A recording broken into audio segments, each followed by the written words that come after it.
At ayun mga par, balikan natin ang 50 pesos challenge. At ngayon dito naman tayo mga par sa sea oil naman mga par. Subukan naman natin yung sea oil mga par, kung pwede ang 50 pesos mga par. Siyempre ayan o, sea oil o. Yun mga par, sea oil. Try natin mga par kung pwede ang 50 pesos.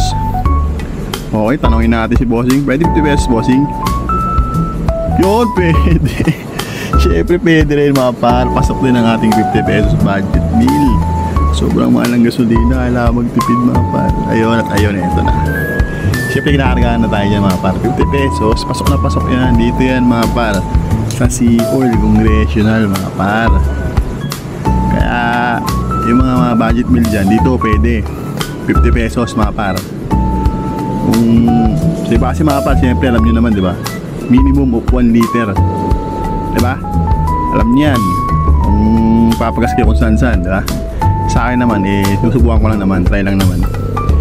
Pero loyal tayo sa mga branded na gas station. Ayun mga par, syempre pasok ang ating 50 pesos. Dito yan sa Sea Oil mga par. Ride safe.